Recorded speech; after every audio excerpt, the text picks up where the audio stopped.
मालवा क्षेत्र में मैं कदम रखा तो मुझे ऐसा महसूस हुआ कि हमारे समाज का मार्गदर्शन वो लोग कर रहे हैं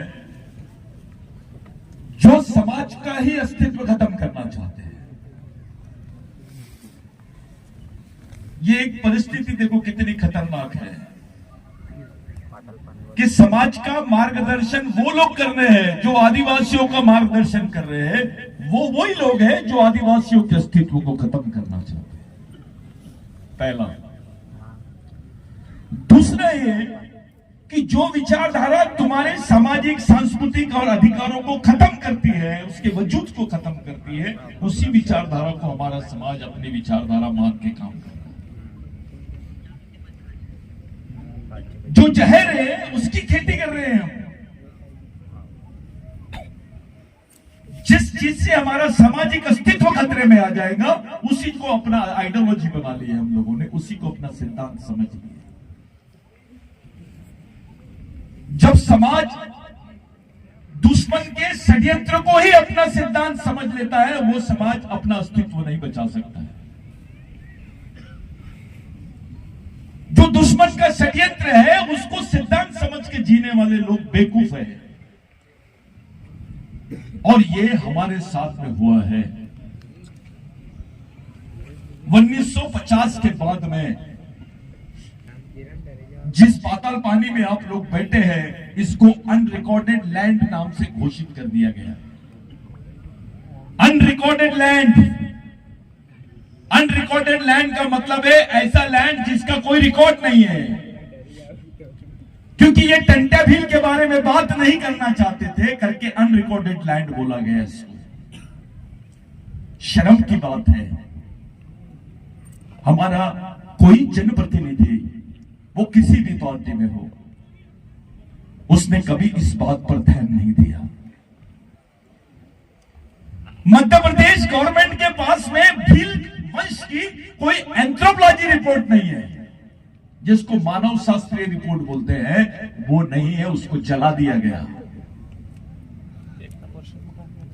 यानी आपकी जो मानव शास्त्रीय रिपोर्ट है वो भी आज मध्य प्रदेश में नहीं है। यानी आपको खत्म करने का बेस बनाना शुरू कर दिया गया था। मैं 2011 की बात कर रहा हूं। ये सब होते हुए भारत सरकार का प्रतिनिधित्व मंडल जाता है यूएन में, संयुक्त राष्ट्र संघ में जाता है और बोलते हैं कि भील वंश के लोग आदिवासी नहीं है। ये मैं नहीं बोल रहा हूं, ये संयुक्त राष्ट्र संघ में आदिवासियों के संबंध में जो अधिकार सम्मेलन हुआ है उसमें रिकॉर्डेड है कि भारत सरकार ने बोली है भील वंश के लोग आदिवासी नहीं है, क्योंकि भील वंश की जो भाषा है उसमें संस्कृत के शब्द मिलते हैं। साथियों, पूरी कौम को खत्म करने का षड्यंत्र, पूरे भील वंश को खत्म करने का षड्यंत्र, ये जो हमारे लोग ढोंग धतूरे कर रहे हैं, मैं बिलाला हूं, मैं बारेला हूं, मैं वो दरबार हूं, तो मैं भील हूं, मैं गावित हूं, एक भी नहीं बचेगा, एक भी नहीं बचेगा। जो स्टेटमेंट भारत सरकार ने दिया है और हमारे लोग इस पर भी खामोश। मैं बार बार मंचों से बोल रहा हूं कि भील वंश को ही खत्म करने का षड्यंत्र है भारत में, कोई मान नहीं रहा। इसलिए जब 2011 का जजमेंट पास हो रहा था सुप्रीम कोर्ट में, तो हमारी नंदाबाई भील को कोर्ट तक नहीं जाने दिया जा रहा था। बिरसा ब्रिगेड ने एक्स्ट्रा ऑर्डिनरी सिक्योरिटी भी उसका संरक्षण किया और उसको सुप्रीम कोर्ट के सामने खड़ा किया। आज सुप्रीम कोर्ट ने 2011 में बोला कि भील वंश के लोग भी आदिवासी है, वो इस देश के मूल मालिक है, इस देश के, उनकी संस्कृति यहाँ के के हिंदू भाइयों से अलग है। कोई ताली नहीं बजाए। ये 2011 में जजमेंट हुआ। एक नेता बने, मिनिस्टर बने, कई लोग बने। एक भील वंश की महिला जिसको नंगा करके घुमाया गया, वो महिला की लड़ाई ने तुमको इस देश में पहचान दी है। ये जो टोपी पहने हैं आपने, ये टोपी की विचारधारा ने आपको पहचान दी है। फिर भी भारत सरकार मानने को तैयार नहीं है कि भील वंश के लोग इस देश के मूल मालिक हैं। तब जाके मिशन ने प्लानिंग बनाया कि इस वंश को खड़ा कैसे किया जाए, क्योंकि ये तो राजस्थान में भी है, ये गुजरात में भी है, पाकिस्तान में भी है, अफगानिस्तान में भी है और हिंदुस्तान में भी है। इसको खड़ा कैसे किया जाए? तब जैसे जैसे जैसे जैसे इसकी गहराई में जाते गए, तब पता चला कि गलती कहां हो गई। आपके जितने महापुरुष थे, उन महापुरुषों के इतिहास को ही खत्म कर दिया गया। आपको क्रिमिनल ट्राइब के इतिहास के साथ जोड़ा गया, गुनहगार जमात के इतिहास के साथ जोड़ा गया। कुछ महाकौशल के गोंड भाई और कुछ गोंड नेता ये मुकालते में है कि हम बच्चे, हमारे पास तो संस्कृति है, हमारी तो धर्म है। अबे धर्म 3000 साल पुरानी संकल्पना है, संस्कृति तो 20,000 साल पुरानी संस्कृति है। वहां पे भी गड़बड़ है। उनको भी समझाए हमने कि क्या लिंगो गोंड था, क्या लिंगो भील था? किसी के पास कोई एविडेंस नहीं है। जब लिंगो नाम का व्यक्ति आया इस जमीन पर, तब आपको तो असुर नाम से जानते थे, कोई गोंड और प्रधान और भील और कोरकू नाम से नहीं जानते थे। तो मिशन ने ये काम सह्याद्री में भी किया। वहां महादेव कोड़ी, वारली, ठाकर, पावरा, ये जो आदिवासी जमात थी, उनमें भी झगड़े थे। फिर वहां पे भी रिसर्च किया मूवमेंट ने, तो मूवमेंट ने पाया कि ये जो सह्याद्री है, जो सतपुड़ा है और जो विंध्याचल है, ये पहाड़ों का क्षेत्र यानी ही भारत है, जिसको सिंधु राष्ट्र बोलते हैं आप लोग। इसका अंश पाकिस्तान में भी है, नेपाल में भी है, आपके श्रीलंका में भी है। आदिवासियों की जो बात, इस पर जो गहराई से सोचा गया, तब हमको पता चला कि उधर राघोजी भांगरे का वैचारिक मर्डर हुआ है, यहां पे भगवान टंटा भील का वैचारिक मर्डर हुआ है, महाकौशल और मध्य भारत में इधर विदर्भ में बाबूराव शर्मा के विचारों का मर्डर हुआ है। इनके इतिहास को ही खत्म कर दिया गया। यहां बैठा हुआ एक भी आदमी नहीं होगा जिसका नाम टंटिया होगा। किसी का नाम होगा तो खड़े हो जाओ, बताओ कि मेरा नाम टंटिया है। शाहरुख नाम दिखता है, राम नाम भी दिखता है, टंटिया नाम क्यों नहीं दिखता है? इसीलिए नहीं दिखता है क्योंकि इस प्रेरणा को आप तक के पहुंचने ही नहीं दिया। जो मेन पावर स्टेशन था, वहां से तुमको दूर कर दिया गया। जो तुम्हारी विचारधारा थी, उससे खत्म कर दिया गया। तब जाके मिशन ने इस पर रिसर्च किया और भगवान टंटा भील के विचारों को लेकर पूरे देश में काम करना शुरू कर दिया। आज जिस भगवान टंटा भील को यहां के इतिहासकारों ने डकैत बोले, जिस भगवान टंटा भील को यहां के इतिहासकारों ने लुटेरा बोले, और वो देश के बड़े बड़े पदों पे बैठे हैं, उन लोगों को हमने चैलेंज किया और उसके इतिहास को सामने रखा। आपको मैं गर्व के साथ बोल रहा हूं कि अभी संयुक्त राष्ट्र संघ में जब एक ईरानी और इराक की जो लेडीज थी जिसने बयान दी, उसमें उनके मुंह से एक शब्द निकला, I am talking about living god revolutionary Tantya Bhil, a father of nation, इस देश का बाप, इस देश का मालिक, क्रांतिकारी रॉबिन हुड, ऐसा नाम दूसरे देश की लेडी ने बोला है, दूसरे देश की लेडी ने संयुक्त राष्ट्र संघ में बोला तो भारत के लोगों को आग लग गई।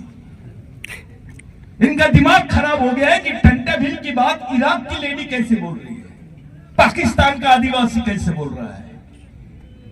ये मिशन की देन है, इसी को मिशन बोलते हैं। अब सवाल ये खड़ा होता है कि इराक और इराक के आदिवासी लोग भगवान टंटाभिल का नाम इतनी सम्मान से लेते हैं, क्या यहां के लोग अपने आदिवासी भाई लोग भगवान टंटाभिल का मिशन भी चला रहे हैं कि नहीं? ये जो मिशन खड़ा हुआ है इस कौम को बचाने के लिए खड़ा हुआ है। आज डंके की चोट पे हम लोग बात कर रहे हैं कि संस्कृत भाषा इस देश में पहले नहीं आई, पहले भिल्ली भाषा आई। ब्राह्मण पहले नहीं आया, भील पहले आया। वो इस देश का मालिक है। ये जो भीलवाना, कोलवाना और गोंडवाना है, ये एक ही सिंधु संस्कृति के 3 पार्ट है। ये इतिहास इस देश में रखने वाले मिशन का नाम ही बिरसा ब्रिगेड है। साथियों, डॉक्टर बाबा साहब अंबेडकर के नाम पे लाखों लोग दीक्षा लेते हैं, जिनका जन्म भी मऊ में ही हुआ था।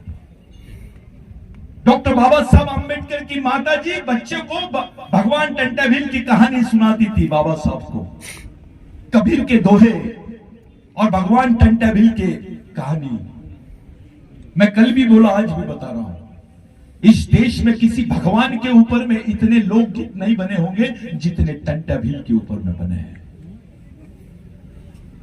क्यों? अरे भगवान राम पर भी इतनी भाषाओं में कोई लोकगीत नहीं बने हैं जितने भगवान टंटाभिल पे बने हैं। मैं बोल रहा हूं पूरी जवाबदारी के साथ। इसका कारण यह था कि इस देश का गरीब कोई भी रहे, वो ब्राह्मण क्यों नहीं रहता, उसने भगवान टंटाभिल को मसीहा माना है, भगवान माना है। लोग भगवान टंटाभिल का नाम लेके भीख मांगते थे तो उनको भीख मिल जाती थी। उसके गाने जब गाते थे तो उनकी पूरा परिवार चलता था। चाहे गोंडी भाषा हो, कोरकू भाषा हो, भिल्ली भाषा हो, इधर तुम चले जाओगे तेलुगु भाषा में भी लोग मिलेंगे, कर्नाटक में भी भगवान टंटाभिल को मानने वाले लोग। साथियों, ये सब बताने का तात्पर्य ये है कि हम जिस प्रेरणा स्थल पे खड़े हैं वो प्रेरणा स्थल का महत्व क्या है। मैंने जितने ग्रंथ पढ़ा, जितने रिसर्च किया, जितने क्रांतिकारियों के बारे में रिसर्च किया, इतना व्याख्यान, उस वक्त कोई मीडिया नहीं था, उस वक्त कोई पेपर में छापते नहीं थे, सिर्फ ब्रिटिश इंडिया में छपता था। और मैं आपको खुल के बता देना चाहता हूं, भारत सरकार ने जितने आर्टिकल टंटाभिल पे नहीं छापे उतने ब्रिटेन सरकार ने छापे। लंदन में टंटाभिल के बारे में छापा गया है, इसके एविडेंस मिले हैं। अरे अंग्रेज तो दुश्मन थे, आपका दुश्मन अंग्रेज था, जमींदार था, उच्च वर्णीय था। लेकिन जब अंग्रेज यहां से गए तो उन्होंने वहां जाके बयान दिया कि we have seen a living god, यानी हमने जिंदा भगवान को देखा है। वहां के लोगों ने पूछे पार्लियामेंट में कि who is that living God, तो उन्होंने बोला रिवोल्यूशनरी टंटाभिल, क्रांतिकारी टंटाभिल। उसका दुश्मन उसकी इतनी बड़ी तारीफ करता है, लेकिन भारत के इतिहास में उसको स्थान नहीं दिया गया। साथियों, इसलिए स्थान नहीं दिया गया कि अगर आप में टंटाभिल की विचारधारा होती, आज अगर उस वक्त एक जनरेशन, 2 जनरेशन चूक गई हमारी, अब तीसरी जनरेशन है जो भगवान टंटाभिल की शरण में आई है। हमारी 2 जनरेशनों को खत्म कर दिया गया, हमारी 2 जनरेशन के लोगों को मारा गया, हमारी जनरेशन के वजूद को खत्म कर दिया गया। उसके बाद में ये मिशन के माध्यम से हम लोग भगवान टंटाभिल के आंगन में आए हैं। ये किस जगह आए आप? इस जगह का ये आपका काबा है। काबा जिस प्रकार उनके लिए पवित्र स्थल है मुस्लिम भाइयों के लिए काबा, उससे कम नहीं है भगवान टंटाभिल की जगह हमारे लिए। उस वक्त हमारी मां बहनों को ब्लाउज पहनने नहीं दिया जाता था। मैं बहुत आधिकारिक तौर पे बात कर रहा हूं, इसके रिकॉर्ड्स के साथ बात कर रहा हूं। ये बात मैं नहीं लिख रहा हूं, अंग्रेजों ने लिखा। कि वहां के आदिवासी और बाकी महिलाओं को, ओबीसी दलित महिलाओं को ब्लाउज नहीं पहनने दिया जाता था, उस पे भी टैक्स लगता था। आप सोच सकते हैं कि तुम्हारा शोषण किस हद तक के हुआ होगा।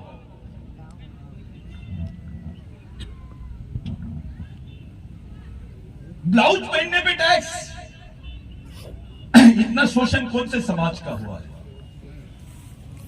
1932 के पहले जितने आदिवासियों को मारा गया, आप लोग एफआईआर रिकॉर्ड निकाल लीजिए, एक भी आदिवासियों के नाम पर यानी किसी के हक में वो एफआईआर नहीं है, क्योंकि आप तब तक के क्रिमिनल ट्राइब थे।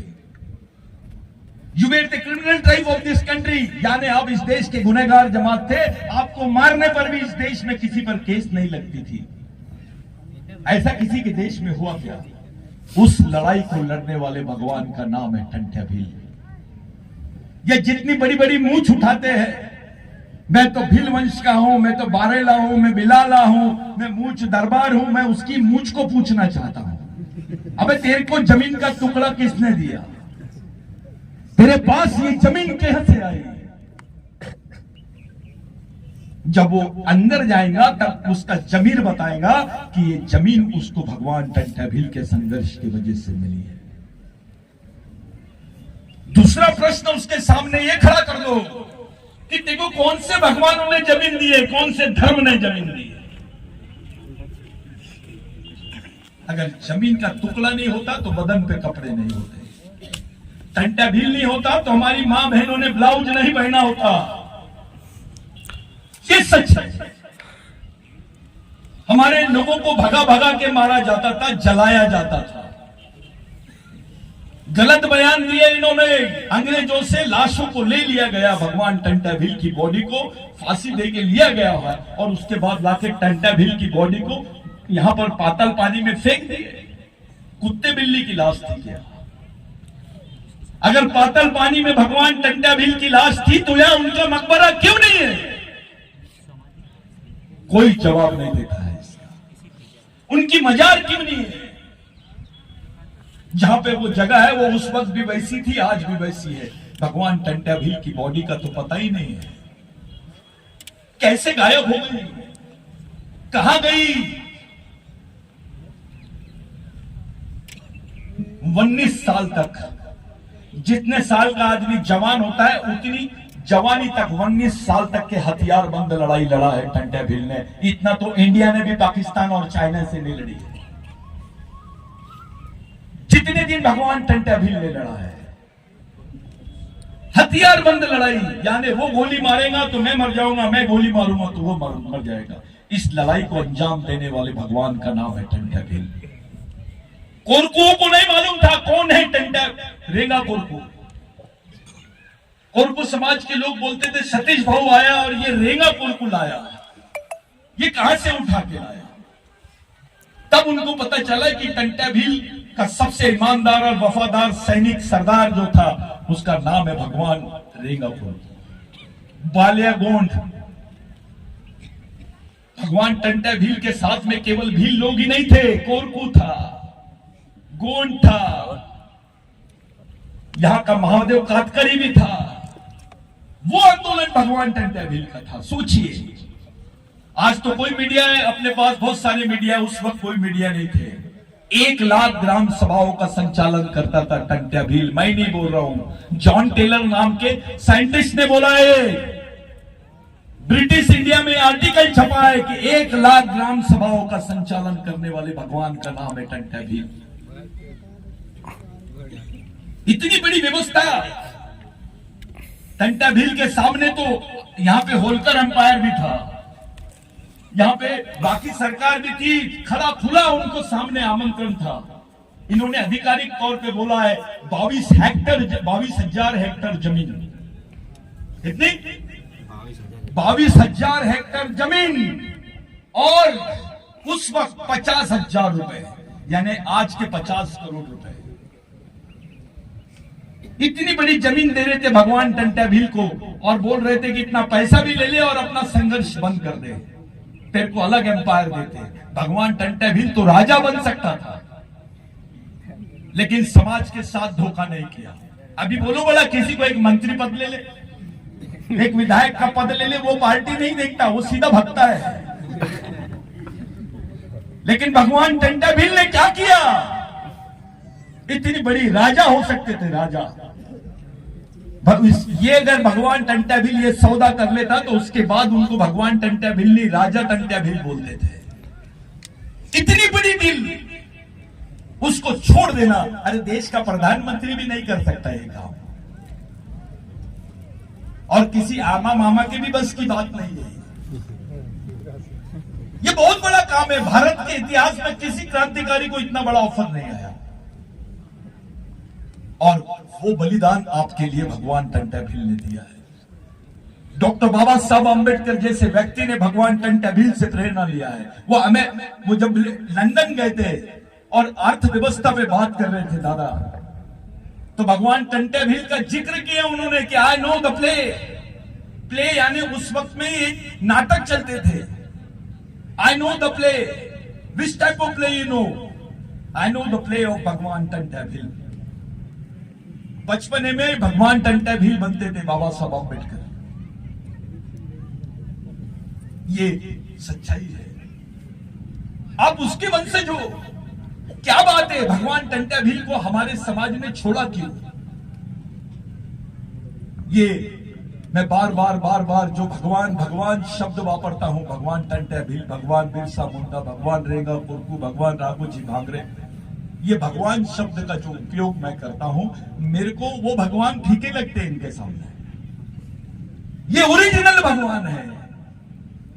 मान लीजिए अगर ये लड़ाई तुम्हारे लिए भगवान टंटा भील 17 साल तक के नहीं लड़ता, तुम्हारे हिस्से में जमीन आती क्या? अगर तुम्हारे पास जमीन का टुकड़ा नहीं होता तो तुम्हारे क्या हाल होते, थोड़ा सोचिए। जब संविधान नहीं था, आरक्षण नहीं था, नौकरियां नहीं था, तो लोगों को जिंदा रहने का अंतिम साधन यानी जमीन था। वो जमीन तुमको देने वाले भगवान का नाम है टंटा भील। कुछ डेढ़े शाइने, कुछ गद्दार मानसिकता के लोग भगवान टंटा भील को भील है करके बोलते हैं। अबे भील वंश बोल। अभी साइंस ने भी बता दिया, डॉक्टर बिनिस्ट, ये बाकी लोगों ने डीएनए टेस्ट किए, लेकिन इन्होंने प्री डीएनए टेस्ट भी हुआ है आदिवासियों का भारत में। उनकी पूरी वंश के बारे में बताया गया है। ये एक ही ब्लड सेल के लोग हैं। चाहे यहां से मणिपुर ले लो, या यहां से नागालैंड ले लो, या यहां से तुम इधर केरला के आदिवासियों तक चले जाओ, पूरे भारतवर्ष के आदिवासियों का डीएनए एक है। संस्कृति एक है, अधिकार तो फिर समाज भी ये लाइन होनी चाहिए।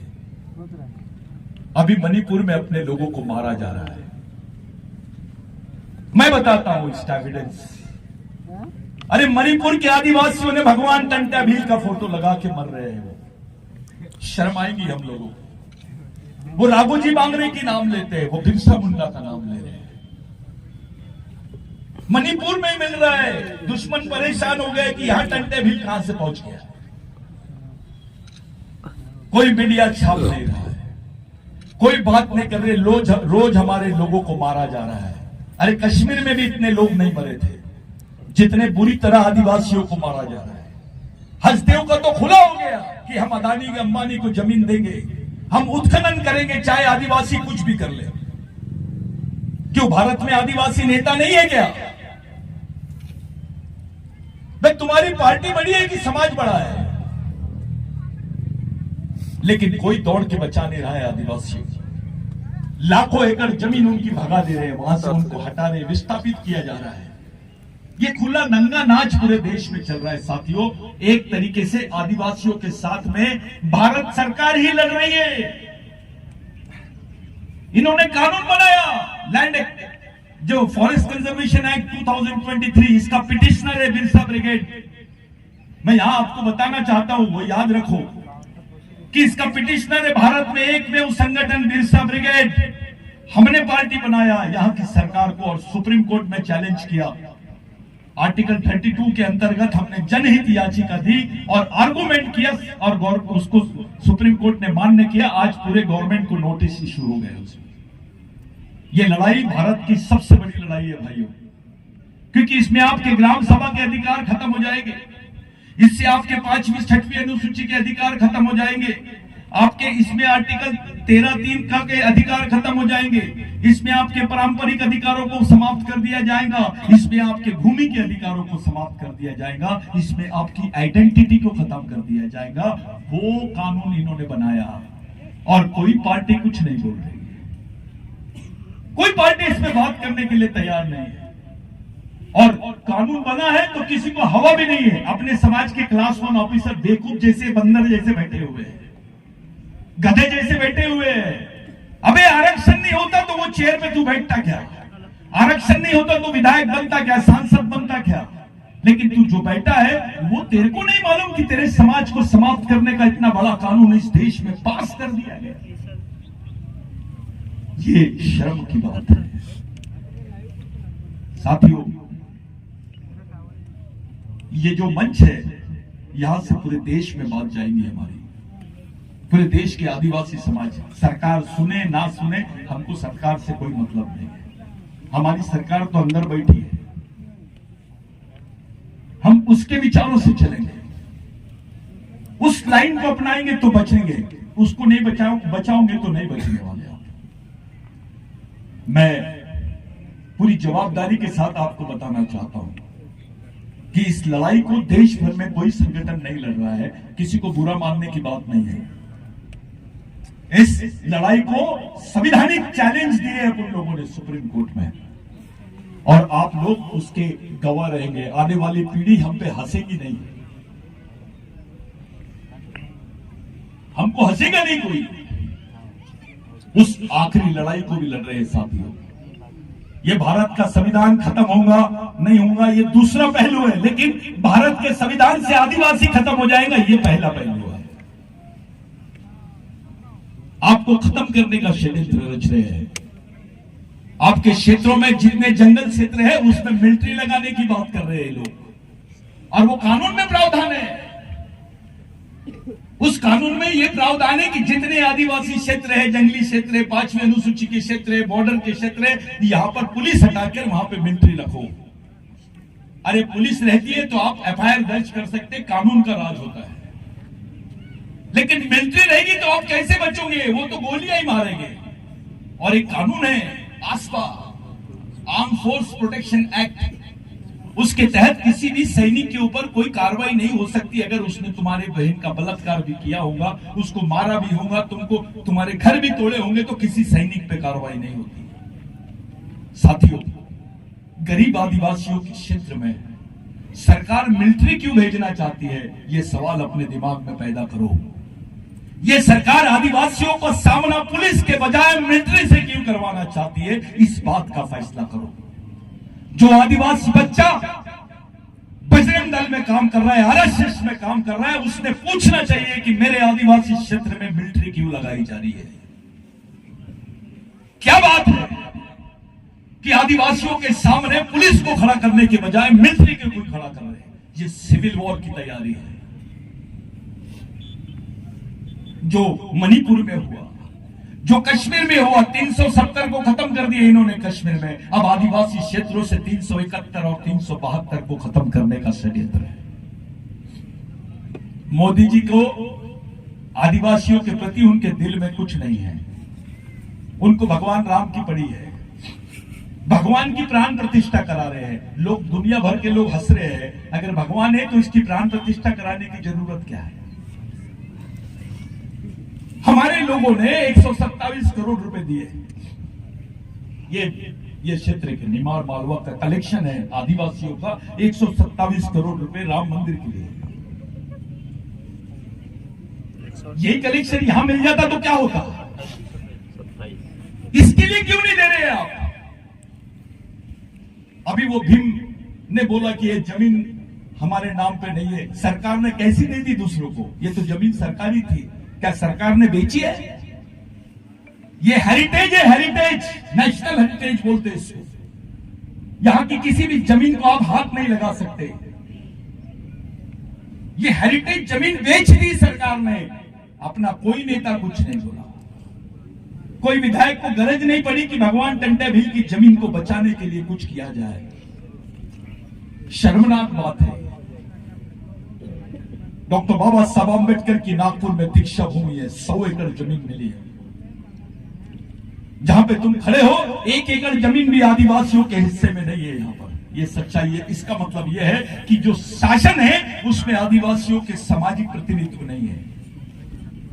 पूरे मध्य प्रदेश में मेरे को 50 एकड़ जमीन बताओ आदिवासियों को सरकार ने दी होगी, किसी भी पार्टी की होंगी। पिछले इलेक्शन में आदिवासियों को इलेक्शन से बाहर करने का षड्यंत्र रची है, और वो षड्यंत्र रचने वाले बीजेपी और कांग्रेस के दोनों तरफ के उच्च वर्गीय लोग हैं जो आदिवासियों को खत्म करना चाहते थे। और रिजल्ट आपके सामने है। हम इस पे खुल के नहीं बात करेंगे, लेकिन हमारी चुनौती है, जब जब आदिवासियों को आप लोग हटाना चाहोगे आप खुद मिट जाओगे, आपका वजूद मिट जाएगा। अरे हम तो लड़ने के लिए तैयार है, हमको सत्ता से कोई ज्यादा आदिवासियों को लगाव नहीं और कोई उम्मीद भी नहीं है, क्योंकि हम तो शुरू से लड़ रहे हैं। एक षड्यंत्र अपने पूरे समाज के साथ चल रहा है। साथियों, आप लोग पढ़े लिखे लोग हैं, मेरे को खुशी इस बात की है कि जिस भगवान टंटा भील को इन्होंने डकैत बोला, उसी की सामाजिक सांस्कृतिक दीक्षा लेने के लिए यहां ग्रेजुएट और पोस्ट ग्रेजुएट डॉक्टर इंजीनियर लोग बैठे हैं। आज ये दृश्य है, इसको मिशन बोलते हैं कि समाज का पढ़ा लिखा आदमी आज भगवान टंटा भील के विचारों पर विश्वास करता है। और ये लोगों ने प्रचार किए थे कि वो डकैत है, ताकि तुम लोग उनके विचारों को समझ ना सके, उनके इतिहास को समझ ना सके, आपका अस्तित्व खत्म हो जाएगा। यही काम रेंगा गोरकू के साथ किए, यही काम बाबूराव शर्माके के साथ में किए, यही काम इन्होंने राघोजी भांगरे के साथ में किया। मेरे आप लोगों से जब हम ये बात करते हैं, जब इस मसले पे सोचते हैं, तो एक डाटा मैं अब डाटा आपको बताना चाहता हूं। इसके पहले महाराष्ट्र की मध्य प्रदेश की विधानसभा में एक क्वेश्चन गया, और क्वेश्चन क्या गया बताता हूं। मध्य प्रदेश से, अकेले मध्य प्रदेश से 50,000 आदिवासी लड़कियां गायब है। क्या बोला मैंने? कितने हजार आदिवासी लड़कियां गायब है? 50,000। किसी नेता को इसकी फिक्र नहीं है। वो मर गए, या उनको मारा गया, या उनको काट के कहीं डाला गया, या उनको बेच दिया गया, उसका कोई अता पता नहीं है। उनके परिवार वाले लोग पुलिस स्टेशन में जाके रिपोर्ट लिखा रहे हैं, महीनों लग गए हैं, 7 साल हो गया है, अभी तक के उनका अता पता नहीं है। और फिर भी अपने समाज के लोगों को मंदिर बनाने की चिंता है। ये सोचो आप, ये लाइन पर बात करो कि ऐसा क्यों हो रहा है। 50,000 आदिवासी लड़कियां गायब है और समाज चुपचाप बैठा है।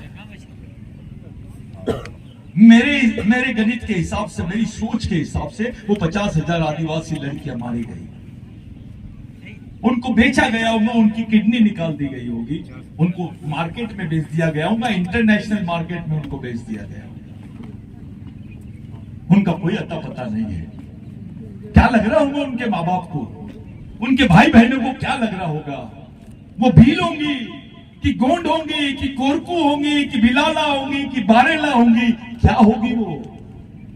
सच्चाई तो ये है, वो आदिवासी है। तब भी कोई बात नहीं करता।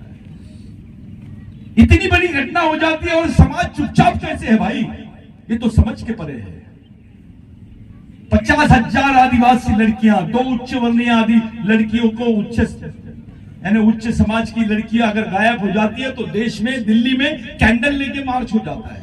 होना भी चाहिए, वो भी हमारी बहन है। लेकिन यहां तो 50,000 घूम गए, पता भी नहीं चला।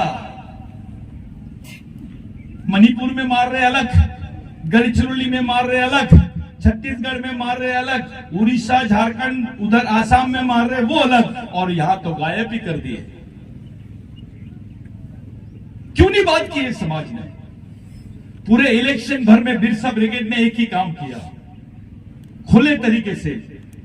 हमने किसी पार्टी का साथ नहीं दिया, हमने अपने लोगों को सामने किया और इन प्रश्नों को सामने ले जाने की कोशिश की। साथियों, कुछ लोगों का आरोप है कि बिरसा ब्रिगेड के लोग बहुत ज्यादा कांग्रेस को मदद करते हैं।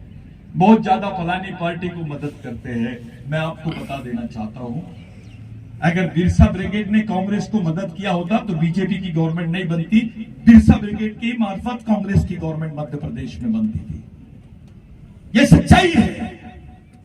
जो इनके उच्च नेता है उनको सब मालूम है। उसकी एडवांस रिपोर्ट बिरसा ब्रिगेड के ऑफिस से भेजी गई थी कि आपकी ये हालत होने वाली है, ये हरे। मैं सब इतने लोगों के सामने खुल के बोल रहा हूं क्योंकि ये मिशन का बहुत महत्वपूर्ण प्रोग्राम है। यहां पे हर चीज आपको मालूम होनी चाहिए। पहले ही बता दिया गया था कि आपने बिरसा ब्रिगेड को अलग रखने की कोशिश की, आरएसएस का आपने साथ दिया, कांग्रेस के भी लोग, वो लोगों ने भी ये काम किया। जहां हमको कुछ करना था हमने कर दिया, जो हमारे को डिसीजन लेना था हमने कर दिया। रिजल्ट आप लोगों के सामने है और आने वाले समय में भी बिरसा ब्रिगेड अपनी बातों को ओपन नहीं करेगा। सिर्फ समाज के पक्ष में काम होगा, आरटी पार्टी और नेता के पक्ष में काम नहीं होगा। जो हमारे समाज के साथ में रहेगा, जो हमारी लड़ाई में हमारे साथ खड़ा रहेगा, उस पर विचार किया जाएगा। आप लोग विश्वास रखो, आपकी किसी भी मेहनत के साथ में किसी भी टाइप का धोखा नहीं होगा। मिशन एक सही डायरेक्शन में जा रहा है।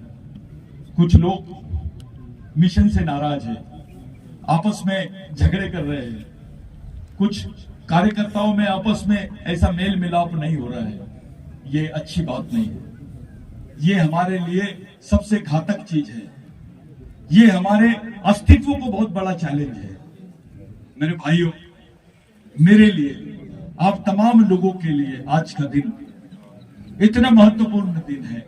उधर मत देखिए, आप ये आएंगे जाएंगे, ये हॉर्न की तरफ मत जाइए, आप इधर ध्यान दीजिए। 3 बातें ध्यान में रखो। एक, हमारे जो कैडर है वो कम नहीं होना चाहिए। हमारे ओपन कार्यक्रम जो खुले तौर पे अपन कार्यक्रम लेते हैं वो कार्यक्रम भी ज्यादा नहीं होने चाहिए, वो कार्यक्रम कम होने चाहिए और ज्यादा से ज्यादा जितने कैडर्स है वो अंडरग्राउंड होने चाहिए। कैडर की सबसे ज्यादा संभावनाओं को बढ़ाओ। दूसरी चीज, हमारे तरफ जितने भी लोग हैं, जितने भी मास्टर कैडर्स है, मैं उन लोगों से विनती करता हूं कि अपने आप को नेता समझने के बजाय समाज का नौकर समझ के काम करो। अगर आप समाज का नौकर बन सकते हो तो आप कैडर हो। आप समाज का, यानी किसी गरीब आदमी का भी आपने अपने आप को नौकर बोलना है। ये वास्तविकता को समझते हुए मिशन में काम करो। मिशन में कोई आदमी नेता नहीं होता, कोई बड़ा नहीं होता। मैं हूं, आज मैंने गद्दारी किया तो मेरे को भी मार के भगाओ, ये मिशन है। और मिशन ये है कि एक मर जाए तो 100 पैदा होना चाहिए। इन्होंने भगवान टंटा भील को मारा, बिरसा मुंडा को मारा, राघोजी भांगरे को मारा, बाबूराव शर्मा के को मारा। ये सैनिक जो मरे हैं वो पैदा होने चाहिए, इसलिए तैयारी चालू है। आप लोग आज के दिन, मैं खुशी की खबर देना चाहता हूं आपको। जैसे भैया ने खबर दी है, मैं आपको बता देना चाहता हूं, जो गुजरात बॉर्डर पे पाकिस्तान का बॉर्डर है, उसको क्या बोलते हैं आप? गुजरात बॉर्डर पे जो पाकिस्तान से लगा हुआ बॉर्डर है, कच्छ भुज बोलते हैं उसको। मैं खुशी की खबर दे रहा हूं, आज भगवान टंटा भील की जयंती वहां मनाई जा रही है। अब सवाल यह खड़ा होता है कि भारत सरकार बोलती है कि भारत में आदिवासी नहीं है। ये भारत बनने के पहले नेपाल, भूटान, पाकिस्तान, श्रीलंका, इस बेल्ट का ये आदि भारत का ही हिस्सा है। अब क्या हुआ कि नेपाल बोल रही है, अभी नेपाल सरकार बोलती है कि वहां आदिवासी रहते हैं। पाकिस्तान सरकार बोल रही है कि वहां आदिवासी रहते हैं। तो जो पश्चिम बंगाल का कौन-सा बांग्लादेश बोलती है कि यहां आदिवासी रहते हैं। श्रीलंका बोल रहा है कि यहां आदिवासी रहते हैं, लेकिन भारत सरकार ही नहीं बोलती है कि यहां आदिवासी है। अरे ये तो भारत का ही हिस्सा थे ना। तो ये षड्यंत्र को आप लोग समझो। हम लोग जो लड़ाई लड़ रहे हैं वो राष्ट्रीय और अंतर्राष्ट्रीय स्तर की लड़ाई है।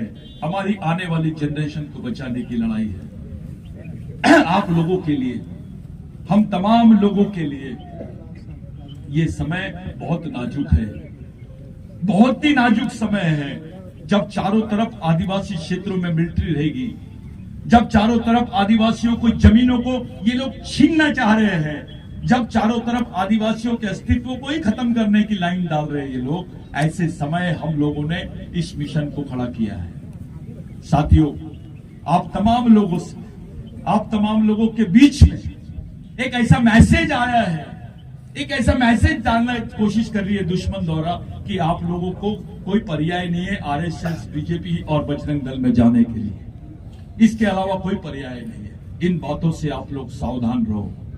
आप समाज की एक अलग मिसाल खड़े करने के लिए काम कर रहे हो, समाज का अपना अस्तित्व कायम करके सामाजिक मिशन खड़ा करने के लिए काम कर रहे हो, किसी के इसके लिए नहीं कर रहे हो।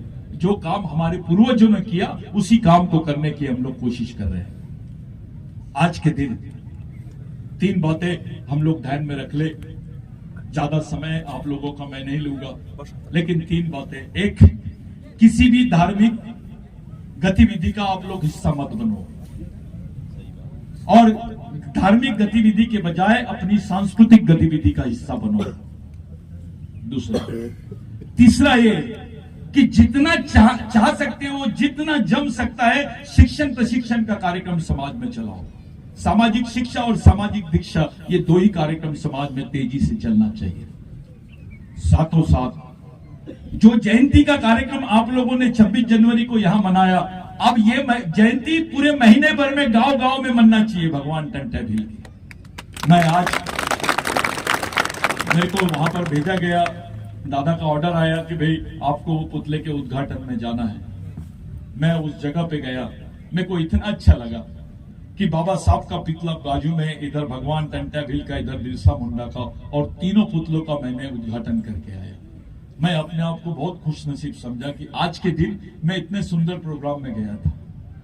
मैं उन लोगों का आप लोग जोरदार तालियों से स्वागत करो जिन्होंने वो उस पुतलों को दिखाया। मेरे भाइयों, हम लोगों को अपनी सामाजिक एकता का परिचय देना पड़ेगा।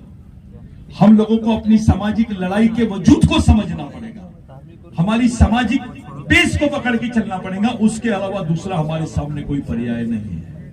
आप लोगों के लिए, हमारे लिए, आने वाली जनरेशन के लिए जो भगवान टंट्या भील की विचारधारा है, उसके बारे में आपको सोचना बहुत जरूरी है।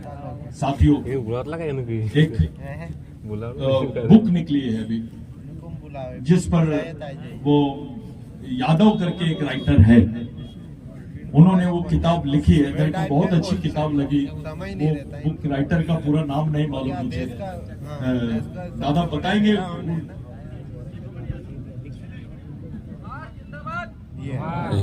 आई क्या की कमी है? दी मूनलाइटर करके किताब यादव जी ने वो लिखी है। आप लोग नेट पे उसको जरूर तलाश करें, और मैं आप लोगों को, सब लोगों को विनंती करता हूं कि उस किताब को जरूर पढ़ो। अब तक के जितनी किताबें निकली है भगवान टंट्या भील पर, वो किताब सबसे अच्छी किताब है।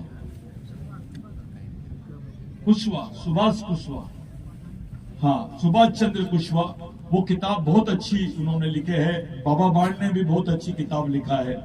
ये जो दोनों लेखक है, ये गैर आदिवासी है, लेकिन पूरी ईमानदारी के साथ इन्होंने लिखा है। इनका जोरदार तालियों से हम लोग यहाँ पर हम भगवान टंट्या भील के नाम पर ये 2 लोगों को अगली बार, जो 2 राइटर है जिन्होंने इन किताबों को लिखा है, उनको अगली बार इसी मंच से हम लोग सम्मानित करेंगे, इस जगह पर बुलाएंगे। साथियों, कोशिश ये चल रही है कि भगवान टंट्या भील को विश्व के लोग जाने, विश्व के आदिवासी लोग जाने। उनकी कहानी लिखना, उनका इतिहास लिखना एक अलग बात है, लेकिन उनका वैचारिक तत्व ज्ञान लिखना ये अलग बात है। आज के दिन हम तमाम लोग ये प्रतिज्ञा करेंगे, प्रतिज्ञा ये करेंगे कि जिस जमीन पे हम लोग बैठे हैं, ये जमीन अगली बार आदिवासी समाज के नाम पे रहना चाहिए। एक षड्यंत्र है, आपके लिए जमीन नहीं है और यहाँ पे पूंजीपतियों के लिए जमीन है। ये तो आदिवासियों का प्रेरणा स्थल है। हाँ, और एक प्रस्ताव रात में मीटिंग में पास हुआ, जो मैं आप लोगों को बताना चाहता हूं। विश्व की सबसे बड़ी मूर्ति, यानी विश्व का सबसे बड़ा जो सिंबल है भगवान टंटा भील का, इसी जगह पे बनाने का हम लोगों ने निर्णय लिया है, जिसको वर्ल्ड का लोग। और अगले 26 जनवरी को विश्व के अलग अलग देशों के लोगों को भी हम लोग यहां पर इनवाइट कर रहे हैं। और भगवान टंटा भील का अंतर्राष्ट्रीयकरण, भगवान बिरसा मुंडा का, राघोजी भांगरे का अंतर्राष्ट्रीयकरण होना चाहिए। एक खुशी की खबर और देते हैं आपको कि क्योंकि इसी बहाने आपको पता चलता है मूवमेंट में क्या क्या चल रहा है। मेरा काम है, आप लोग अलग अलग क्षेत्र से आए, आपको मालूम हो, हमने सह्याद्री में, नासिक जिले में, इगतपुरी एरिया में भगवान राघोजी भांगरे का स्मारक बनाने के ये किए। उसके लिए महाराष्ट्र गवर्नमेंट ने 100 करोड़ रुपए, कितना 800 करोड़ रुपए सैंक्शन की है और मिशन की मौत को मांगे है। वो इंटरनेशनल सेंटर बन रहा है, वो इंटरनेशनल सेंटर बन रहा है। साथियों, अगर महाराष्ट्र गवर्नमेंट राघोजी भांगरे के लिए 800 करोड़ की घोषणा करती है, तो मध्य प्रदेश गवर्नमेंट 1000 करोड़ की घोषणा क्यों नहीं करती? लेकिन ये नहीं करेंगे, 1 करोड़ की भी नहीं करेंगे। मध्य प्रदेश में आज भोपाल में इन्होंने तिरंगा झंडा लगाया होगा, लेकिन भगवान टंटा भील का नाम इनके मुंह से नहीं निकला होगा। आज उसका जन्मदिन है जिसने देश को आजादी दी है। इस देश की जमीन की 70% लड़ाई आदिवासियों ने लड़ी है, ये सच है।